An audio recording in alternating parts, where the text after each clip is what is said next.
जय हिंद दोस्तों, स्वागत करते हैं आप सभी का आपके अपने YouTube चैनल जैकपुर पे। तो आज के इस वीडियो में हम लोग क्लास 11 का हिंदी कोर का पहला चैप्टर करेंगे और वन शॉट वीडियो देखने वाले हैं आज के इस वीडियो में। तो ये वीडियो काफ़ी इंपॉर्टेंट होगा उन सभी छात्र छात्राओं के लिए जो वीकली टेस्ट की तैयारी कर रहे हैं और अपने आने वाले फाइनल एग्ज़ाम जो 2025 में आपका होने जा रहा है उसकी तैयारी कर रहे हैं। उसके लिए काफ़ी इंपॉर्टेंट होगा क्योंकि समय आप लोगों के पास अब बहुत कम बचा है, इसलिए पूरी तरह से आप लोग सीरियस हो जाइए अपने पढ़ाई को लेकर के और अच्छे से आप लोग पढ़ाई कीजिए। आप लोगों का ऑब्जेक्टिव एग्ज़ाम होगा जिसमें आप लोगों का 40 क्वेश्चन पूछा जाएगा। तो चलिए शुरू करते हैं हम। आज का ये वीडियो काफ़ी इंपॉर्टेंट है, इसके पहले भी हमने ये चैप्टर आपको पढ़ाया है। तो हमसे पहले आंसर कीजिए और बताइए आप टोटल आज के इस वीडियो में हम 30 मोस्ट इंपॉर्टेंट सवाल आप लोगों से पूछेंगे और 30 में आपका कितना सही होता है हमें कमेंट कर कर ज़रूर बताइएगा। और जिसका ज़्यादा से ज़्यादा सही होगा उसके लिए कुछ सरप्राइज़ होगा। तो चलिए शुरू करते हैं हम। देखते हैं क्या है हमारा पहला सवाल। सबसे पहले सवाल में पूछा गया, हिंदी साहित्य के इतिहास में कबीर कौन से काल के संत कवि थे। यानी जो कबीर थे वो कौन से काल के एक संत थे, ये आपको बताना है। राइट आंसर हो जाएगा ऑप्शन नंबर ख, भक्ति काल। कौन हो जाएगा? ऑप्शन नंबर ख, भक्ति काल। नेक्स्ट सवाल है हमारा, कबीर कौन सी काव्य धारा के कवि थे। अब जो कवि थे वो कौन से काव्य धारा के कवि थे? तो निर्गुण भक्ति काव्य धारा के कवि थे। याद रखिएगा ऑप्शन नंबर घ इसका राइट आंसर होगा। क्वेश्चन नंबर आते हैं 3 पे। कह रहा है कि कबीर की प्रतिनिधि रचना का क्या नाम है। तो जो कबीर थे उनके प्रतिनिधि रचना का नाम था बीजक। क्या नाम था? बीजक। याद रखिएगा। हमसे पहले आंसर कीजिए और हमारे द्वारा बताए गए आंसर को उससे मैच कीजिए। इससे अच्छा प्रैक्टिस करने का कोई भी आपके पास जो है मौका नहीं मिलेगा। वीडियोस से प्रैक्टिस कीजिए। एक बार स्लो मोशन में कीजिए, दूसरा बार आप जो स्पीडोमीटर लगा करके भी प्रैक्टिस कर सकते हो। चौथा क्वेश्चन है, कबीर के काव्य की भाषा क्या है। तो कबीर के जो काव्य हैं उनकी भाषा सधुकड़ी भाषा है, यानी कि साधु वाला लैंग्वेज। क्वेश्चन नंबर 5 पे आते हैं, कबीर का जन्म कहाँ हुआ था। तो कबीर का जन्म माना जाता है ऑप्शन नंबर ग, काशी में माना जाता है। ठीक है, चलिए क्वेश्चन नेक्स्ट सवाल पे आते हैं। क्वेश्चन नंबर 6 पे। क्वेश्चन नंबर 6 में आपसे कहा जा रहा है कि कबीर दास किस परंपरा के कवि थे। जो कबीर दास थे वो कौन सी परंपरा के कवि थे? संत परंपरा के कवि थे। क्वेश्चन नंबर 7 पे आइए, कबीर की माता पिता का नाम क्या था। तो कबीर थे उनके माता और पिता का नाम बताता है।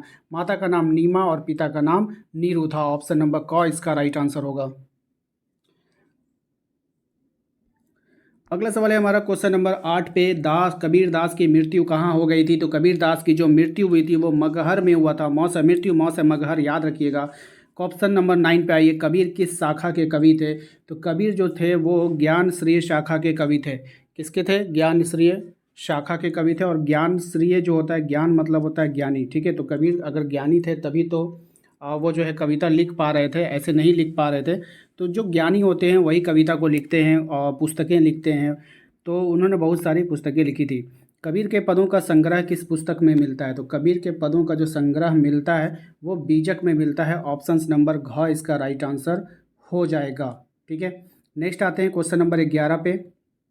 कबीर के गुरु का क्या नाम था। जो कबीर थे उनके जो गुरु थे उनके गुरु का नाम आपको बताना है। तो रामानंद। ये काफ़ी फेमस क्वेश्चन है और बहुत बार एग्जाम में पूछा जाता है। क्वेश्चन नंबर आते हैं 12 पे। क्वेश्चन नंबर 12 में कहा गया कि कबीर को वाणी का डिक्टेटर किसने कहा था। तो कबीर को जो वाणी का डिक्टेटर कहा था, ये कहा था ऑप्शन नंबर ख, हजारी प्रसाद द्विवेदी ने। ऑप्शन नंबर ख इसका राइट आंसर होगा। रामायणी किसकी रचना है। ये जो रामायणी है वो किसकी रचना है आपको बताना है। तो कबीर की रचना है। ऑप्शन नंबर ग इसका राइट आंसर होगा। क्वेश्चन नंबर आते हैं 14 पे। कह रहा है कबीर दास की रचना बीजक का संकलन किसने किया था। तो कबीर दास की रचना बीजक का संकलन धर्मदास ने किया था। ऑप्शन नंबर क इसका राइट आंसर होगा। क्वेश्चन नंबर 15 पे आइए। 15 में कह रहा है कि गुमाना शब्द का अर्थ क्या होता है। तो गुमाना शब्द का अर्थ होता है अहंकार। गुमाना शब्द का अर्थ क्या होगा? अहंकार होगा। इसको याद रखना है आप सभी को। क्वेश्चन नंबर आते हैं हम लोग 16 पे। 16 में कह रहा है कि कबीर दास की पत्नी का क्या नाम था। तो कबीर दास की जो पत्नी का नाम था लोई। याद रखिएगा ऑप्शन नंबर क इसका राइट आंसर होगा। लोई हो जाएगा। नेक्स्ट सवाल है हमारा, बन पड़े तो सीधे सीधे नहीं तो दरेरा देकर, किसका कहना था। तो ये जो कहना था ये ऑप्शन नंबर ग, कबीर का कहना था। नेक्स्ट है आपका क्वेश्चन नंबर 18 में, कबीर दास को किस तालाब के किनारे पाया गया था। तो कबीर दास को जो है लहर तारा तालाब के किनारे पाया गया था। ठीक है, इसको कैसे याद रखेंगे। तो कबीर दास इतने फेमस हुए कि वो तारे की तरह चमकने लगे, तो तारा वर्ड इस्तेमाल रखिएगा। ठीक है, लहर तारा। नेक्स्ट आते हैं हम लोग ध्रुव तारा। ये सब तो ओरिजिनल में तारा हो गया ना, ये सब तो नाम हो ही नहीं सकता है। ठीक है, नेक्स्ट हो सकता है हमारा मशी, कागद छुयो नहीं, कलम गही नहीं हाथ, यह पंक्ति किस संत की कवि है? तो आपको पता है ये किसकी कवि है, तो कबीरदास की है। ठीक है, याद रखना है आप सभी को। क्वेश्चन नंबर आते हैं हम लोग 20 पे। क्वेश्चन नंबर 20 में कह रहा है कि कबीर की भाषा को सदुकड़ी भाषा किसने कहा था? ये काफ़ी अच्छा सवाल है और बहुत बार एग्जाम में पूछा गया है। तो आचार्य रामचंद्र शुक्ल ने कहा था। ठीक है, क्वेश्चन नंबर आते हैं 21 पे। कहा जा रहा है कि कुम्हार कितने प्रकार की मिट्टी को मिलाकर बर्तनों का निर्माण करता है? तो ये जो कुम्हार लोग होते हैं, ये जो होते हैं ना, ये एक ही प्रकार की मिट्टी का प्रयोग करते हैं और तब जा करके बर्तन का निर्माण करते हैं। अगला सवाल है हमारा, एकई एकई खाक गड़े सब भांडे, एकई कोहरा साना। इस पंक्ति में कोहरा शब्द का क्या अर्थ होता है? तो इस पंक्ति में जो कोहरा शब्द का अर्थ होगा वो कुम्हार होता है। ठीक है, क्वेश्चन नंबर आते हैं 23 पे। कह रहा है कबीरदास जी ने प्रकृति के किन रूपों को एकाकर करना चाहा है? तो कबीरदास जी ने पानी और हवा को, किसको? पानी और हवा को एकाकर करना चाहा है। क्वेश्चन नंबर आते हैं 24 पे। क्वेश्चन नंबर 24 में कह रहा है कि कबीरदास जी के अनुसार जो लोग ईश्वर को अलग अलग मानते हैं वो किस जगह के अधिकारी हैं? तो वो जो है कौन से जगह के अधिकारी हैं? तो वो नर्क के अधिकारी हैं। नेक्स्ट है आपका, दोजक का अर्थ क्या होता है? तो दोजक का जो अर्थ होगा वो नर्क होता है। क्वेश्चन नंबर आते हैं हम लोग 26 पे। 26 में कह रहा है हम तो एक की करी जाना में कौन सा अलंकार है? यहाँ पर आपको अलंकार बताना है। राइट आंसर हो जाएगा यमक अलंकार। नेक्स्ट आते हैं, मानव शरीर का निर्माण कितने तत्वों से हुआ है? तो मानव शरीर का निर्माण 5 तत्वों से हुआ है। कौन कौन से हुआ है आप हमें कमेंट बॉक्स में ज़रूर बताइएगा।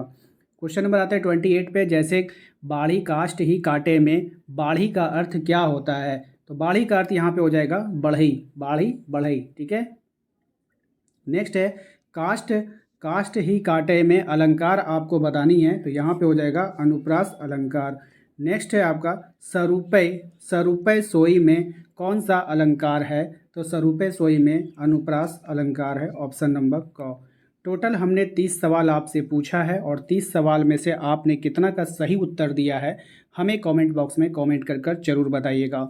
वीडियो को लाइक कर दीजिए, चैनल पे पहली बार आए हैं तो सब्सक्राइब कर लीजिए, बेल आइकन को प्रेस कर लीजिए ताकि आने वाली हर एक वीडियो का नोटिफिकेशन आपके मोबाइल पे जाए। इसके अलावा आप अपने व्हाट्सएप ग्रुप को ज्वाइन करना चाहते हैं तो लिंक हमने डिस्क्रिप्शन में भी डाल दिया है। इसके अलावा आप अपने दिए गए नंबर पर भी संपर्क करके अपने ग्रुप को ज्वाइन कर सकते हो। मिलते हैं अगले वीडियो में। Thank you.